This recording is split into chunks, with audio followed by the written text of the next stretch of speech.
গাছ লাগান, পরিবেশ বাঁচান, এরকম নীতিবিরুদ্ধ কথা আর কখনো বলবেন না। এখন থেকে বলবেন গাছ কাটুন, পকেট ভরুন। কারণ বাংলাদেশে সবসময় এমনটাই হয়ে আসছে। গাছ মানুষ আগেও কেটেছে, তখন মানুষের সংখ্যা কম এবং গাছের সংখ্যা বেশি থাকায় গাছ কাটার প্রভাব খুব একটা গায়ে লাগেনি। কিন্তু দিন দিন গাছ কাটার প্রভাব বাংলাদেশে ভয়াবহ হয়ে দাঁড়াচ্ছে। এর ফলে গরম বাড়ছে, বৃষ্টি কম হচ্ছে এবং শীতের স্থায়িত্ব কমে যাচ্ছে। এভাবে যদি চলতে থাকে তাহলে ভবিষ্যৎ পৃথিবীর কথা জানি না, তবে বাংলাদেশের অবস্থা আরও ভয়াবহ হবে। এটা আমার কথা নয়, বিশেষজ্ঞদের কথা।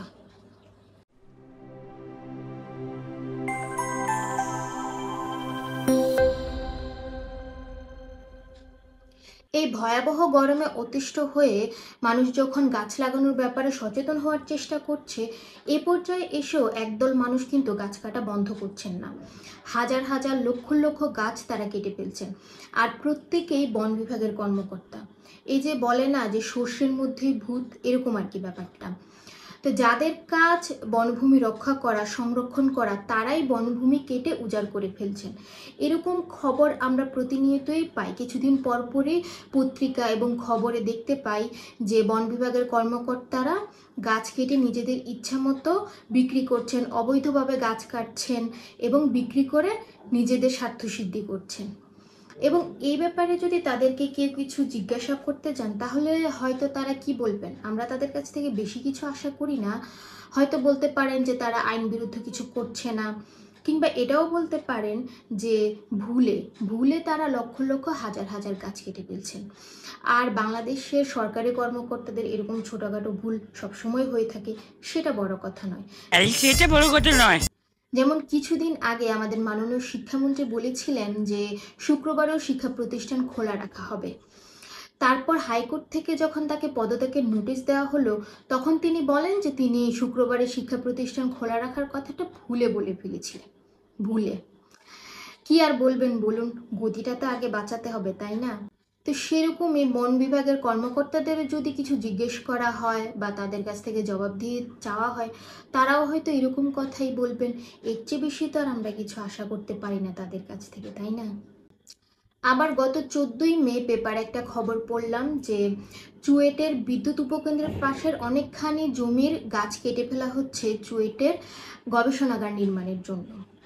বাংলাদেশই একমাত্র দেশ যে দেশে রাস্তাঘাট, পার্ক, অফিস বিল্ডিং এসব তৈরির জন্য গাছ কেটে ফেলা হয়। পৃথিবীর উন্নত বা অন্যান্য কোনো দেশেই কিন্তু কিছু তৈরির জন্য, রাস্তাঘাট বা অন্যান্য কিছু নির্মাণের জন্য কখনোই বড় গাছ কেটে ফেলা হয় না।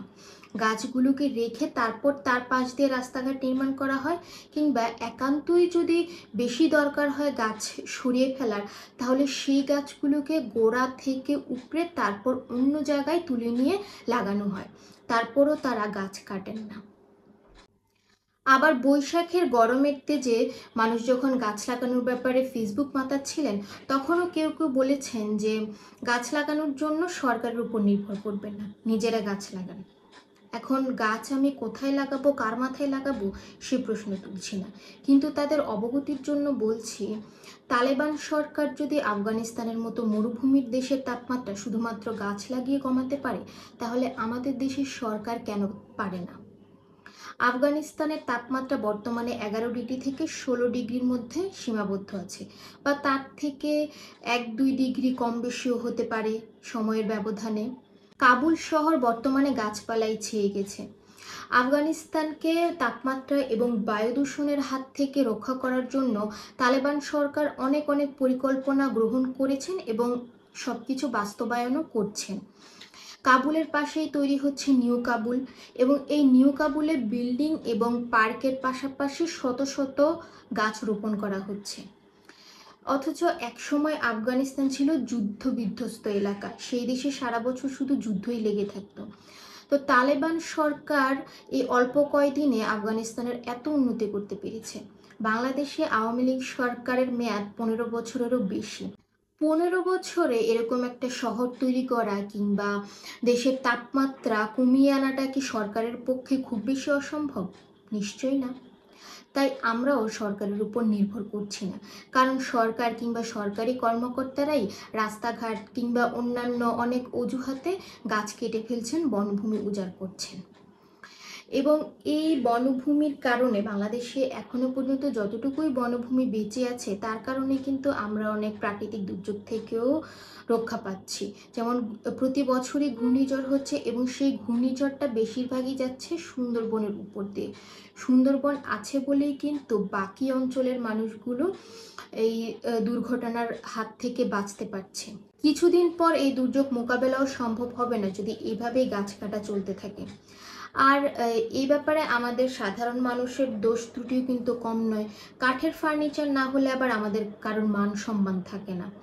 তো এইভাবেই দিন দিন বনভূমি ধ্বংস হচ্ছে আর তৈরি হচ্ছে মানব সৃষ্ট মরুভূমির। আর তাছাড়া এ পর্যন্ত বাংলাদেশে যতটুকুই, সুন্দরবন বাদে বাংলাদেশে যতটুকুই বনভূমি বা গাছপালা বেঁচে আছে তার সাথেও কিন্তু আমাদের বস্তুগত স্বার্থ জড়িত আছে। কোনো গাছ যদি ফল না দিত এবং কাঠের জন্য বিক্রি করা না যেত তাহলে কোনো মানুষই শুধুমাত্র অক্সিজেনের জন্য গাছ লাগাতেন না। শুধুমাত্র অক্সিজেন কিংবা ছায়ার জন্য গাছ লাগিয়ে টাকা নষ্ট করব, পরিশ্রম করব, সময় নষ্ট করব, না বাবা, এতটা আমাদের পোষায় না। কারণ অক্সিজেন খেয়ে পেট ভরে না, অক্সিজেন কিংবা গাছের ছায়া বিক্রিও করা যায় না, তো গাছ লাগিয়ে শুধু শুধু আমাদের লাভটা কি? তাই বর্তমানে বাংলাদেশে একজন তালেবান সরকারের খুব দরকার। আজকের পর্ব এই পর্যন্তই। আজকের পর্ব সম্পর্কে আপনাদের মতামত অবশ্যই জানাবেন। অন্য কোনো দিন অন্য কোনো পর্ব নিয়ে হাজির হব আমি ফারজানা, চায়ের কাপে গল্পে। ভালো থাকবেন সবাই।